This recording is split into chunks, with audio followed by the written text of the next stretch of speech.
Добро вечер во емисијата 360 степени на Алсат. Вечерва објавуваме. Алармантно ниска издашност на изворите од кои пиеме вода.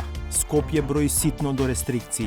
По потреба се вклучуваше Рашце 2. Годинава ги вклучуваме резервните извори. Слично е и со изворот Студенчица кој снабдува 7 општини во западниот дел од земјава. Ваква состојба не се памти 50 години. Вода да штедам не се обидувам. Вода штедам претежно кога не треба да користам. Во секоја прилика се обидувам да штедам вода. Искрено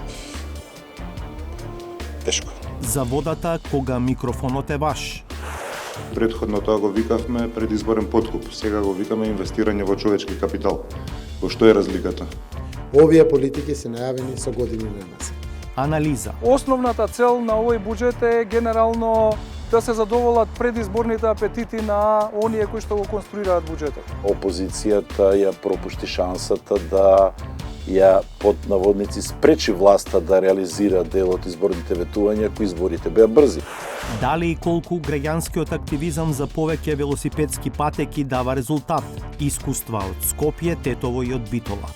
Mislim da je francuski predsjednik ovdje postupio prije svega kao francuski političar, a ne kao evropski državnik. Европратеникот Пицула верува во брзо исправање на неправдата.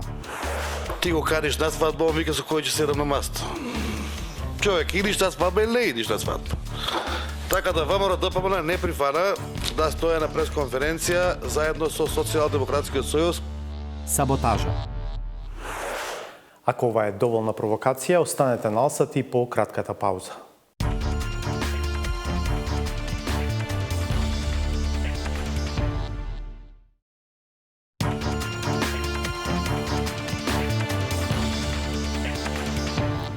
Гледате 360 степени. Извештаите на Обединетите нации дека повеќе од 2 милиарди луѓе на планетата немаат пристап до питка вода или дека повеќе од 4 милиарди немаат пристап до тоалети со безбедни одводи, не допираат многу како јавност, затоа што ни се чинат за далечни феномени. Но не е баш така. Издашноста на неколку извори на вода од кои се снабдува половина Македонија е на историски минимум. Алармот е вклучен и за барање алтернативи, и за будење на свеста кај граѓаните дека треба да го менуваме односот кон овој ресурс. Петар Клинчарски. Во општество обседнати со домашната политика, како македонското, светската дебата за климатските промени е нешто туѓо и далечно. За среќа или за жал, се чини дека тоа наскоро ќе мора да се смени. 250.000 домакинства и 5.700 фирми во Скопје не знаат дека бројат ситно до рестрикции за вода. Долги низ години се користи само Рашце 1. По потреба се вклучуваше Рашце 2. Годинава ги вклучуваме резервните извори. Слична е состојбата и со издашноста на изворот Студенчица во Кичевско, од каде вода за пиење добиваат 200.000 граѓани од 7 општини, меѓу кои најголема е Прилеп. Ваква состојба не се памти 50 години. Индијанско лето беше наречено, буквално од март месец нема заврнато. Метеоролозите предупредуваат дека во следните 2 декади Македонија влегува во период на суша. Градовите веќе бараат алтернативни извори и се борат со губитоците. Вода засега има, но до кога?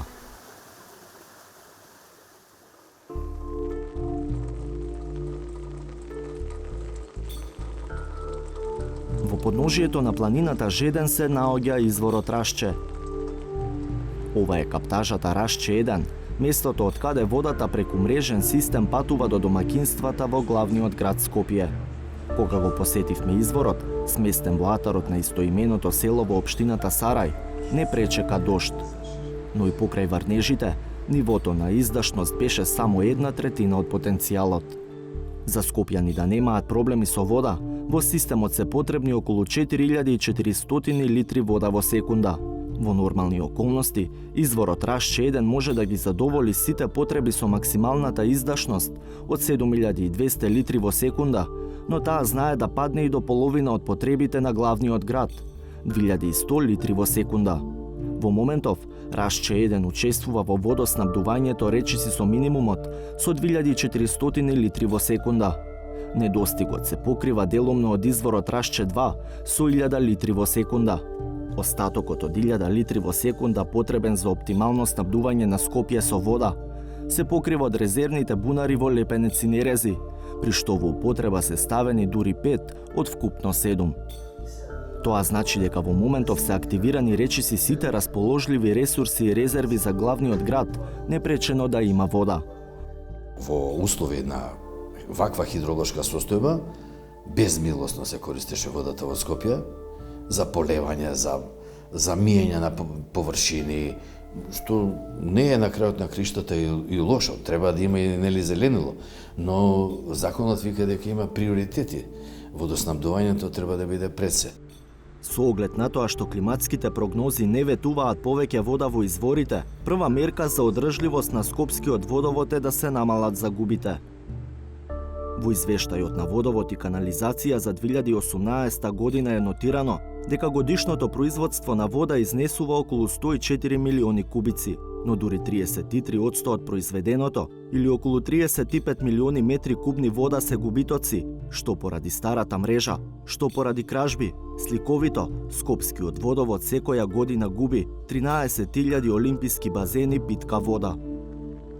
Додека властите засега неуспешно бараат решение за губите на вода да се намалат на 20% од произведеното, се размислува и за вклучување на нови извори, за Скопје да не се соочи со рестрикции како летово, кога градот штедеше на полевање на зеленилото, за да има непрекинато водоснабдување. Ги мериме количините на Кадина, Мала река, заедно нив, Патишка река и вклучувајќи го изворот Врело како потенцијален извор за водоснабдување. Изворот Врело на 30.11 имало 1100 литри во секунда продукција. Па сега видите колку е значено да се водат истраги и да се има податоци. А сега понатака тоа е, проект треба да се прави, треба да се излече водата. Добро, тоа е работа која трае, но градот Скопје размислува на таа работа. Најсериозна опција пак за намалување на загубите засега е така наречената дигитализација на целиот водоводен систем. Станува збор за скап проект, кој засега е само план.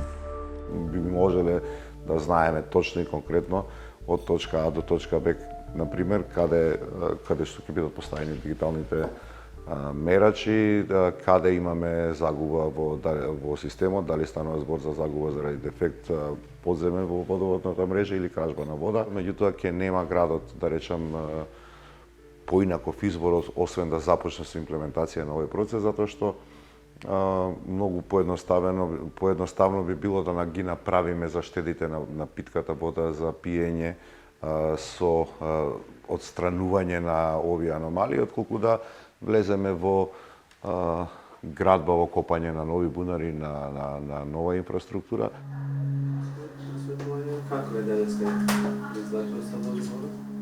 Ако Скопје е на работ да ги почувствува ефектите од недостигот на вода, околу 200.000 граѓани кои се приклучени на системот Студенчица, повремено веќе имаат проблеми.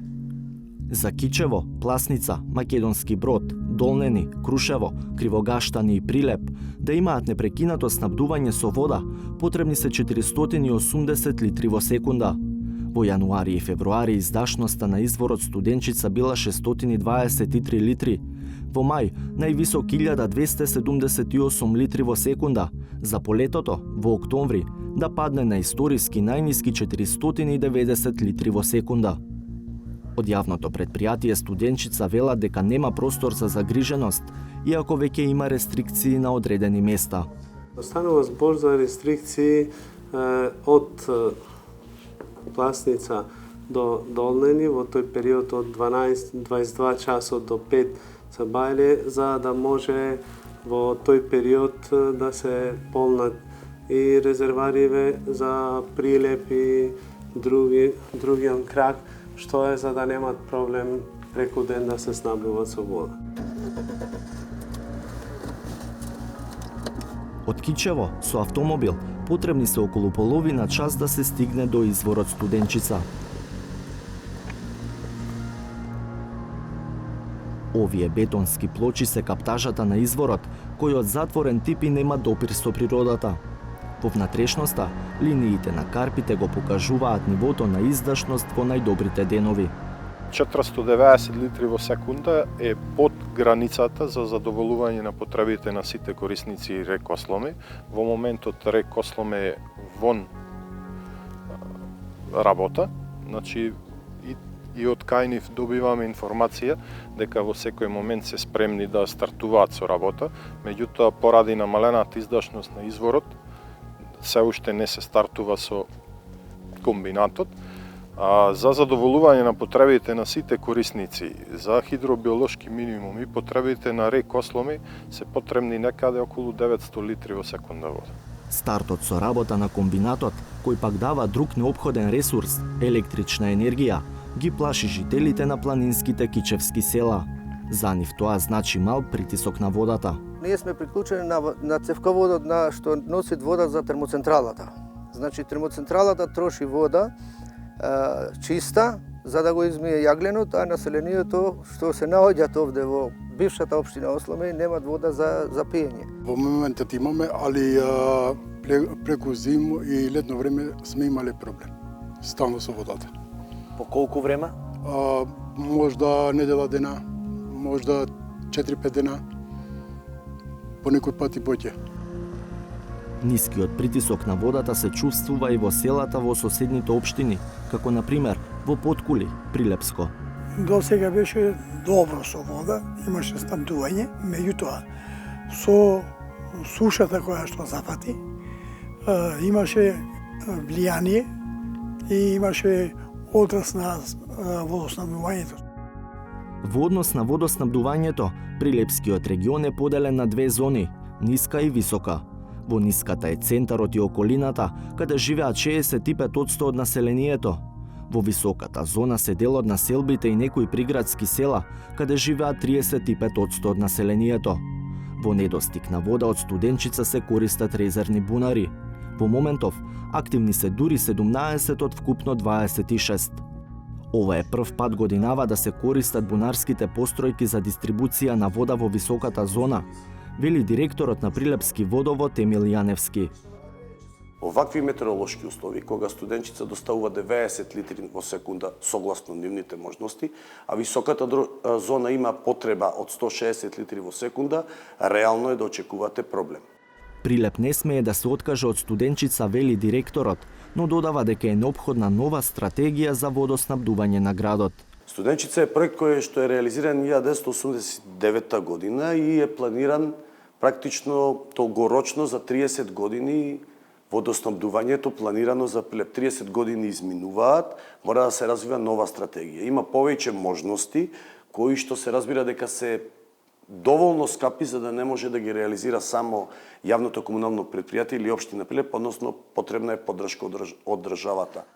Од хидролошки аспект, нивоата на реките и водотеците дури и за овој период од годината се доста ниски, вели Васко Стојов од УХМР.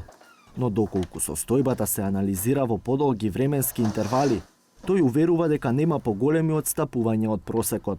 Ако не ги третираме климатските промени, можеме слободно да кажеме дека во наредните 20 на години не очекуваат периоди на суша. Значи, тоа нема да биде, да речеме, суша, па да биде цело време суша. Меѓутоа ќе биде зачестени појави на суши кои едноставно ќе имаат големо влијание врз стопанството на државата, така да самата држава треба да се насочи кон анализа на сите тие проблеми.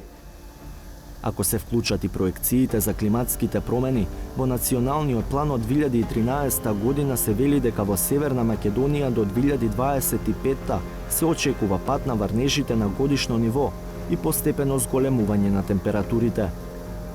Ниту едно сценарио не ветува дека Рашче, Студенчица или кој било друг голем извор на питка вода ќе расте, туку напротив, дека ќе се намалува. Задача на властите е да бараат нови извори, а на свеста на граѓаните рационално да се користи ресурсот кој очигледно не е даден еднаш за секогаш – водата. Во услови кога се намалува издашноста на најголемите извори, 360 степени разговараше со скопјани на тема вода. Никој не знаеше дека 1 литар вода од градскиот водовод чини околу 3 дени, односно 0,03 денари, иако дел од граѓаните сметаат дека водата е скапа. Дали колку скопјани се свесни дека изворите слабеат, дали штедат вода и што би правеле ако има рестрикции? Ке слушнете во нашата нова рубрика наменета да остави простор за мислењата на граѓаните. Микрофонот е ваш.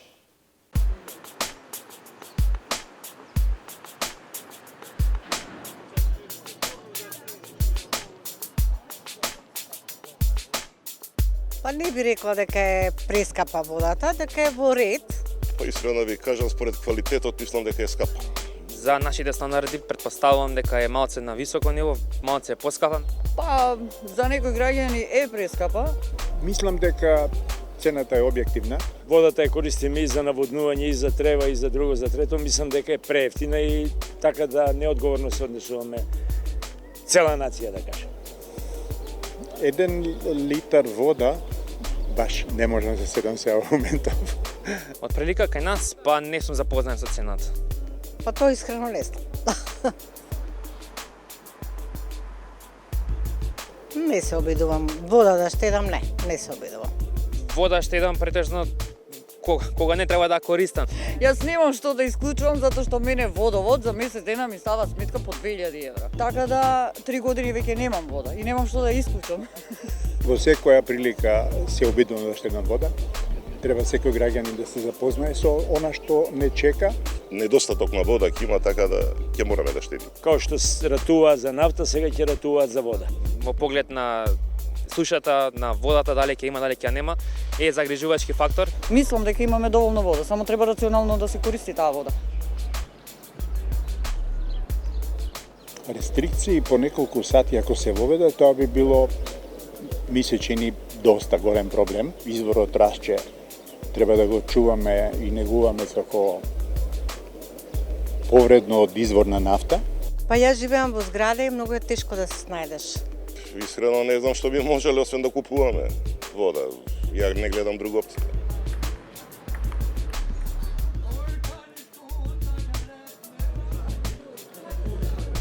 За мене ми е нормална цената. Знам колку ми се месечните сметки за вода, али тачно 1 литар не знам колку е.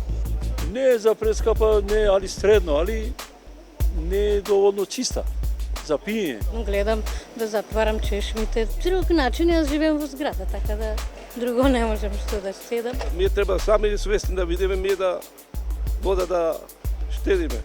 Па генерално да, за такви ствари.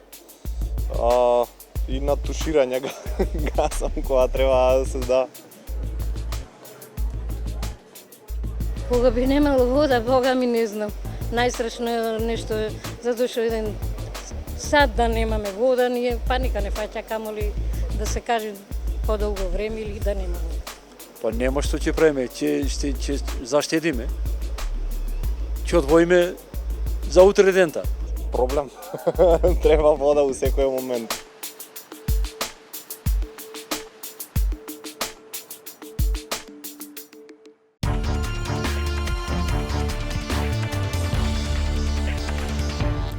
Зголемувањето на платите и пензиите во период пред избори порано го нарекувавме предизборен подкуп, а сега инвестирање во човечкиот капитал. Во што е разликата?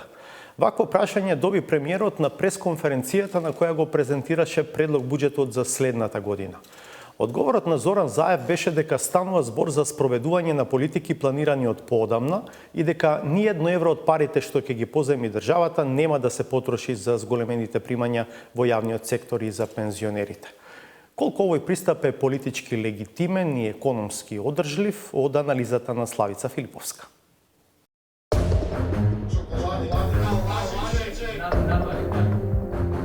Предвидени се рекордни 20 милиони евра за привремените вработувања. Или за 4 години, Груевски за своите партиски војници има потрошено над 100 милиони евра народни пари.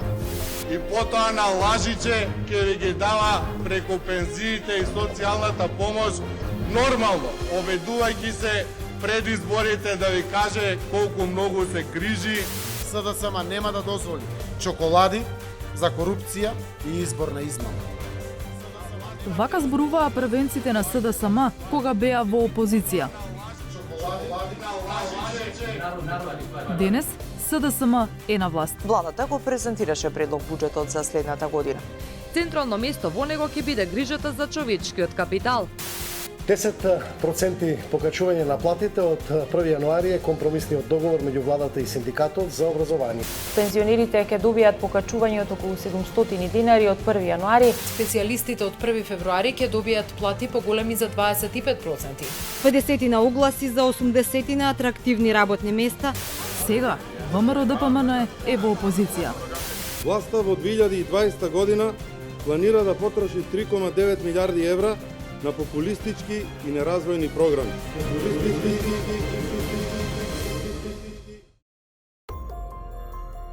Секој следен буџет што го проектира власта, актуелната и поранешната, е поголем од претходниот. Тоа лесно се воочува со само брз преглед на буџетите за последните неколку години. Од 2,8 милиарди евра во 2014 година до 3,9 милиарди колку што владата планира да потроши за следната година. Критиките за мегаломански буџети се идентични од секоја опозиција, но дали со промена на власта добиваме и промена во однесувањето, како што се ветуваше? Се навикнавме досега во секоја предизборна година да има зголемување на плати и пензии, претходно тоа го викавме предизборен подкуп, сега го викаме инвестирање во човечки капитал. Во што е разликата? Овие политики се најавени со години нанасед. Од каде ќе најдете пари за финансирање за повисоки плати и пензии, колкаво ќе биде задолжувањето и дали се планира евроврзница? Се што државата ќе земе кредит за следната година е заради враќање на кредити и заради покривање на дефицитот од 2,3%. Политичкиот договор од последната лидерска средба за предвремени избори во април и остава простор на власта непречено да носи одлуки уште 45 дена. Ограничувањата ќе дојдат со пржинската влада, која треба да стапи на сцена на 3 јануари. Од тогаш па до 12 април, владата ќе функционира технички и без ниту еден чекор што би можел да се толкува како предизборно влијание врз гласачите. За екс-премиерот Владо Бучковски, се што во моментов прави владата не само што е во рамките на законите, туку политички гледано и оправдано. Вели, опозицијата ја возможи комотна есен на власта. Опозицијата ја пропушти шансата да ја под наводници спречи власта да реализира дел од изборните ветувања, ако изборите беа брзи, ако се распушташе парламентот. Вака, од една страна власта е во предност, но не ја знам јас тактиката и стратегијата на опозицијата. Лидерот на опозицијата инсистираше да има 100 дена техничка влада. Може да предпоставаме што очекува, зашто му треба, па не му дополнителен период, но во секој случај алатките на опозицијата се веќе видени. Да пенетрира во синдикатите, да пенетрира во невладините организации, кај оние кои се незадоволни, да се обиде во периодот пред изборите, да го искористи незадоволството на определени групи на граѓани. Бучковски се посетува дека за време на неговото владење располагаше со двојно помал буџет и дека рацете на неговата влада дополнително и беа врзани поради аранжманот со Меѓународниот монетарен фонд. ММФ инсистираше на строга фискална дисциплина, без дополнителни трошења и вработувања во јавниот сектор. Исходот е познат. Бучковски падна од власт. Од денешна перспектива гледано, по фалбите остана, власта изгубивме. И тоа заради дел од рестриктивните политики, мислам дека имаше одраз на изборниот резултат. Тоа искуство го има, го знае и Заев, кој беше тогаш градоначелник на Струмица, но го знаат и оние кои беа активни во СДСМ и беа дел од нив и министри. Предсе Шекеринска, Спасовски имаат искуство и мислам дека ова што се прави во предизборието има за цел и да има многу подобар резултат на изборите во април владеачката коалиција пред СДСМ. Екс-министерот за финансии од редовите на ВМРО-ДПМН Кирил Миновски, кој сега не е активен во партијата, во буџетската рамка за следната година гледа популизам, кој може да биде и ризичен.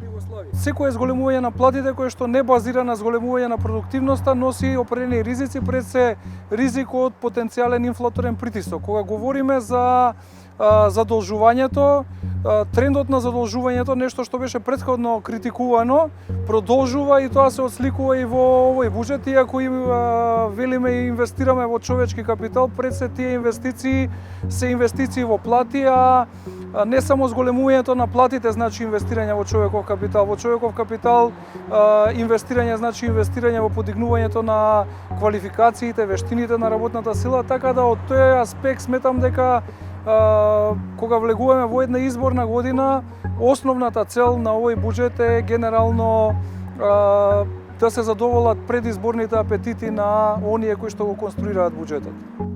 Миновски смета и дека власта не влева надеж дека идната година ќе видиме конкретни капитални инвестиции. Кратењата и со ребалансот за оваа година беа главно кај оваа ставка, така да најавите дека следната година ќе имаме високо ниво на капитални инвестиции не зависат само од алокацијата на средствата, туку зависат генерално и од подготвеноста на институциите за така наречен проект менеджмент. Од она што можев да видиме, генерално имаме проекти за кои што се говори изминатите 3-4 години, а претходно се дизајнирани, од кои што голем дел се наоѓаат во ист стадиум во кој што беа оставени. Премиерот Зоран Заев пак уверува дека се мисли не само на инвестиции како што велат од власта во човечкиот капитал, туку и на вистински капитални инвестиции. Продолжуваме да легнуваат парите за реализација на Кичево Охрид, автопатот. Тука се вградени таквите пари. Железницата. Гасификацијата продолжува со максимално темпо, реализацијата е одлична и продолжуваме токму во тој дел.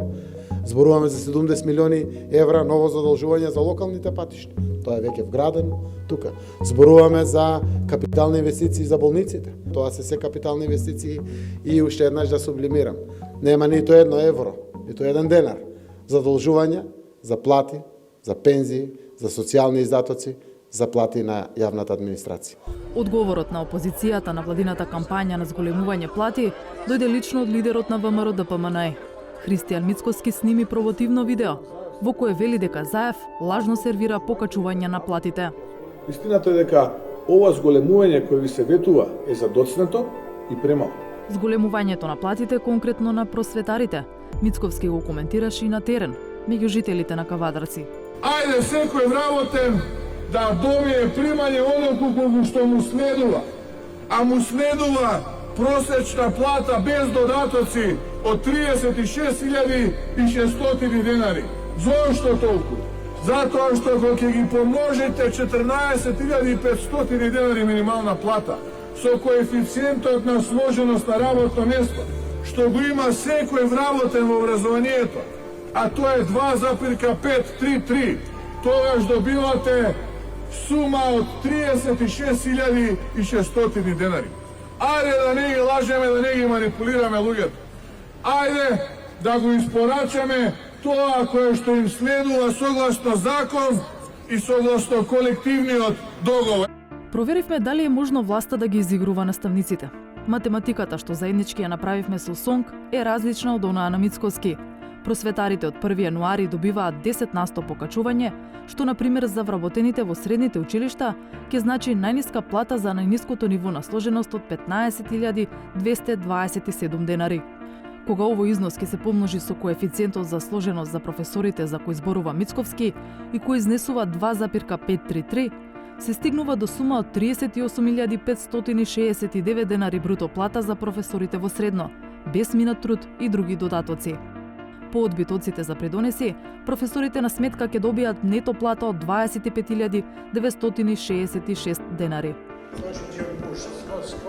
Додека едните предизборно го полнат, другите предизборно креативно ја мерат длабочината на џебот на гласачите.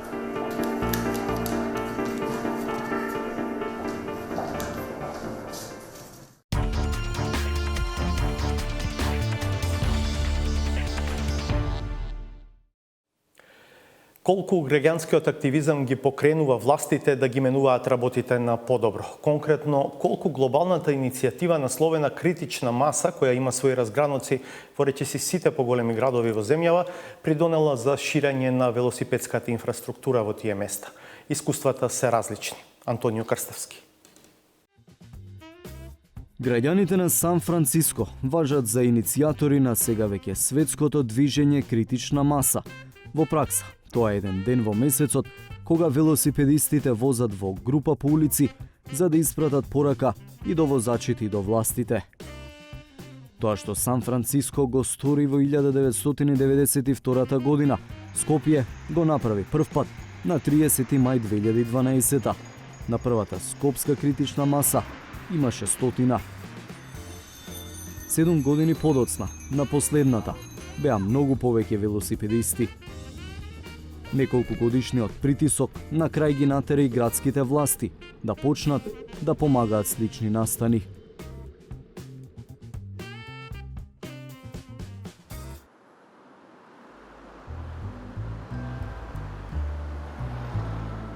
Но, освен што скопските власти почнаа да прифаќаат идејата дека градот мора да мисли на велосипедот како транспортно средство, дали навистина нешто суштински се смени?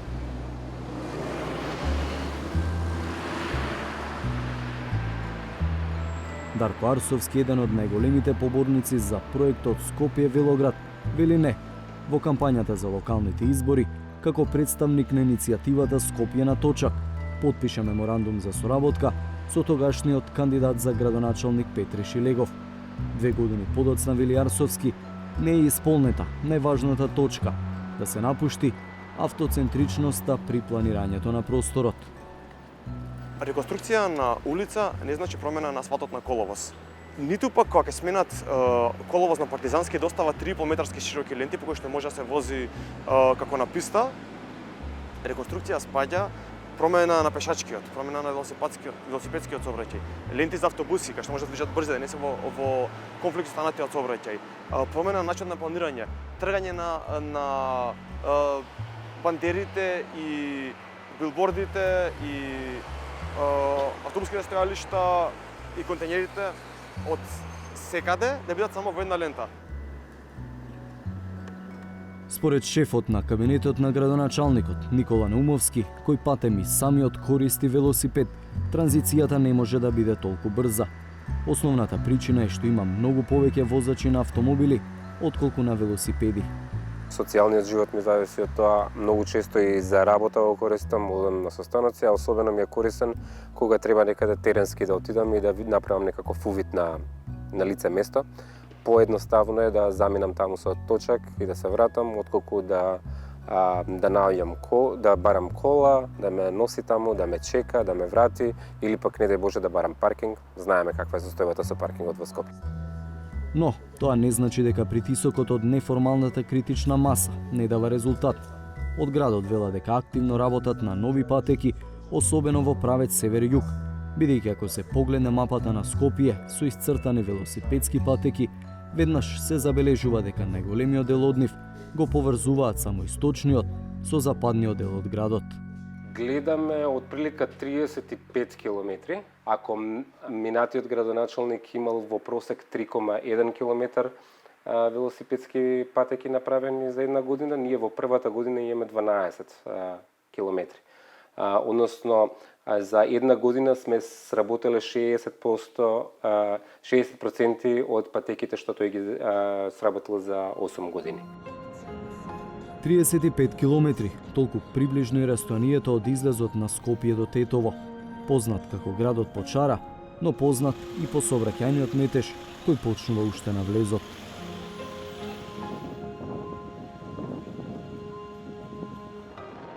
Тука велосипедите се ендемски вид.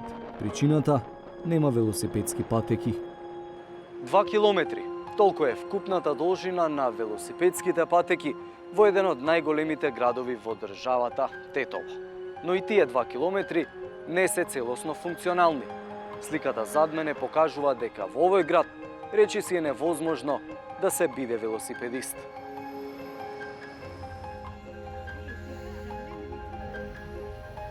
Во Тетово, единствената велосипедска патека ја користат сите, освен велосипедистите. Не затоа што не сакаат, туку затоа што не можат. Буквално како на некоја видеоигра, да играш со препреки, да скокаш, да рипаш, да се снаоѓаш, мора да излезеш и на пат, па да се вратиш назад на патека, па да свртиш негде од позади, да заобиколиш, да внимаваш кола да не ти отвори некој врата одеднаш. Тетово беше вториот град во земјава кој организираше критична маса по социјалните мрежи. Иницијативата живееше 2 години, но замре. Игор Ристовски вели што поради немањето слух од градските власти, што поради слабиот одзив од граѓаните. Немавме доволно поддршка од локалното население за сето тоа да се континуирано одржува во подолг интервал. Така да мислам дека таму идејата почна полека, но сигурно да згаснува. Градската власт пак не се согласува со велосипедистите дека немале коректна комуникација. Сепак, на прашањето колку патеки се направени, одговорот е колку што биле можностите, а повеќе најавуваат во иднина. Да се изгради велосипедска патека на булевар Иринденска и тоа од улица Дервиш Цара, кај судот тоа се наоѓа, до Штуловиот универзитет.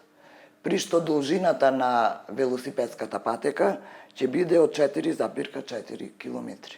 Ако магично успеат да најдат тој дополнителен простор да го изнајдат од страните, бидејќи ние од наше искуство и од наше што го ние возиме по градот, можеме да забележиме дека таму на вистина нема простор. Таму е и тесно грло во потегот од Шарена џамија до кружниот тек кон Попова шапка. Ако незаинтересираноста и на граѓаните и на властите во Тетово помогнала во згаснување на иницијативата, Бидолчани се уште не губат надеж. Градот на конзулите има долга историја на возење велосипеди. Милтон Манаки во 1905 година го носи првиот велосипед во Битола. Истата година го формира и првиот велосипедски клуб кој го нарекол Спорт. 114 години подоцна Битола се уште нема велосипедска патека. Битола почна со своја критична маса меѓу првите во земјава. За разлика од Скопје, нивниот притисок не дал резултат, но за разлика од Тетово не се откажуваат. 3-4 изборни циклуси се ветува велосипедски патеки, меѓутоа повеќе тоа го гледаме засега барем како клише, бидејќи нели споредуваме пред избори и по избори стално и само ветување кои што не се реализира досега. Велосипедот е единственото превозно средство кое го користи Виктор Илиев, горте на битолската критична маса, бидејќи низ годините ја кренале свеста барем кај граѓаните. Пречката за поголем напредок ја гледа кај нефлексибилноста на општинските сектори. Сите се судрија едни со други и заглавија во различни интерпретации на бирократијата, закони, подзаконски акти, прописи, кои што се косат едни со други и си прават еден сектор на друг пречки и не му дозволува да мрни.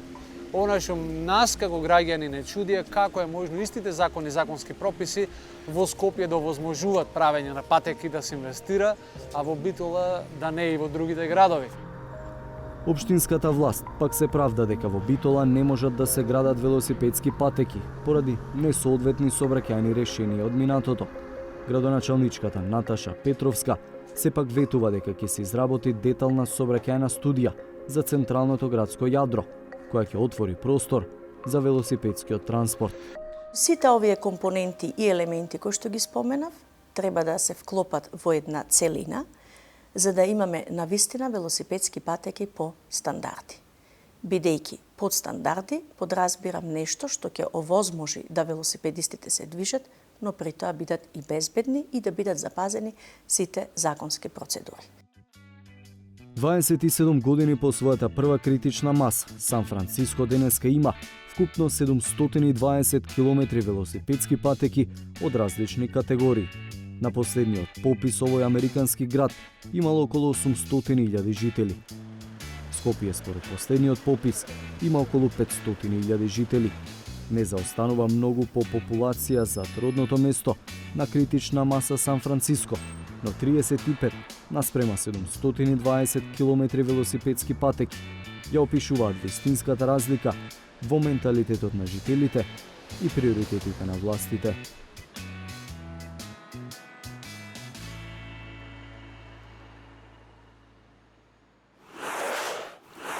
На утрешниот состанок на Советот за општи работи на Европската Унија во Брисел се очекува дебата на темата проширување, но не и конкретни одлуки. Европратеникот од Хрватска, Тонино Пицула, верува дека неправдата кон Северна Македонија и кон Албанија наскоро ќе биде исправена. Краткото интервју со Пицула, кој е член на влијателниот комитет за надворешна политика на Европскиот парламент и поранешен министер за надворешни работи на Хрватска, го направи Владимир Мирчевски. Господин Пицула, мислите ли дека може нешто да се промени во блиска иднина во врска со процесот на проширување и доделувањето датум за преговори, зборам и за Скопје и за Тирана? Ја се надам и мислим да може. Прije svega ova nedavna odluka, odnosno izbjegavanje odluke o početku pregovora o članstvu sa Sjevernom Makedonijom i Albanijom, koja se nije dogodila u Europskom vijeću, na neki način je predstavlja izvjestan šok za većinu promatrača sa strane. I čini mi se da je ona ovoga trenutka već počela proizvoditi određene političke učinke. Bez obzira na prirodu odbijanja, prije svega francuskog predsjednika Macrona, smatram da velika većina političara i ljudi koji su u Europskom parlamentu, koji zastupaju svoje države ovdje, je a. uvjerenja da je ta odluka bila pogrešna i b. uvjerenja je da se ona mora ispraviti čim prije. Во случајот со Северна Македонија, главен противник беше Франција и нејзиниот председател Емануел Макрон. На што се должи неговата одлука за толку тврд став наспроти останатите земји членки? Дали е тоа заради реалната потреба од реформирање на пристапувањето или заради внатрешната ситуација во Франција? Ne bih rekao da je razlog Macronovog odbijanja početka pregovora sa Sjevernom Makedonijom i Albanijom izostanak reformi u tim dvijema zemljama. Meni se čini da on zapravo u obrazloženju tog svog stava nije se ni koristio argumentom da nema reformi u Sjevernoj Makedoniji i Albaniji. Meni se čini da je razlog njegovog odbijanja dobrim dijelom sadržan u unutarnjoj političkoj situaciji u samoj Francuskoj. Nažalost, poznata je i statistika da otprilike 60% građana Francuske ovog trenutka nije sklono daljem proširenju. Dakle, mislim da je francuski predsjednik ovdje postupio prije svega kao francuski političar, a ne kao europski državnik. Na neki način on je ovim svojim stavom došao u jednu vrstu kontrapozicije prema svemu onome što je iznio u svom čuvenom govoru u Sorboni kada se doista založio za jednu daleko integriraniju Europsku uniju koja bi trebala po riječima nove predsjednice Europske komisije Ursule von der Leyen biti geopolitička komisija. Kako će Europska unija biti geopolitički faktor, kako će doista biti uvjerljiva posvuda na međunarodnoj političkoj sceni ako nije kadra doista rješavati probleme u svom neposrednom susjedstvu.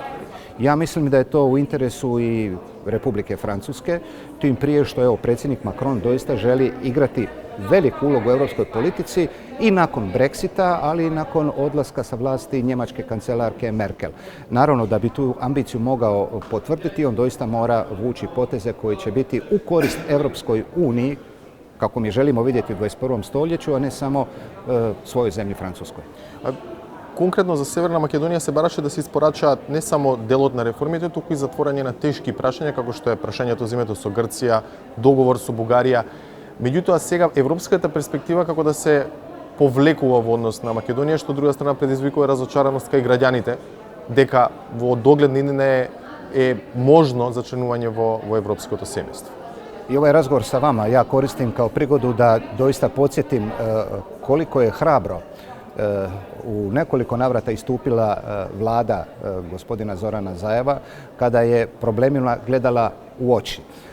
Problem promjene imena, to nije problem recimo adaptacije poreznog sustava ili reforma obrazovanja. To je jedno od ključnih doista pitanja koje ne tangira samo racionalno nego i emocionalno. Međutim, doista makedonska vlada, potpomognuta naravno i zastupnicima u Sobranju, ali i znatnim brojem građana, je taj problem uspjela razriješiti naravno u partnerstvu sa grčkom vladom.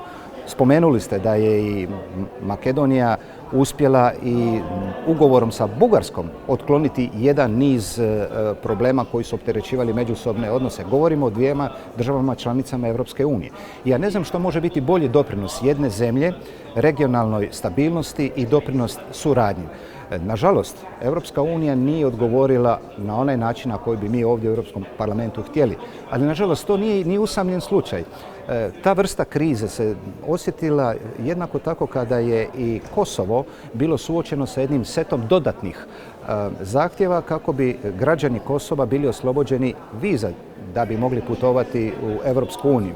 Oni su morali između ostalog i ratificirati u parlamentu u Prištini i sporazum o granicama sa Crnom Gorom.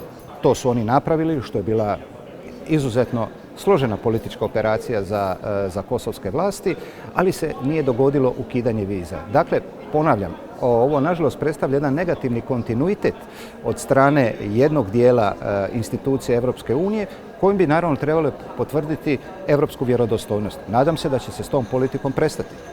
Благодарам много. Hvala vam. Не одете никаде, по уште една пауза е саботажата.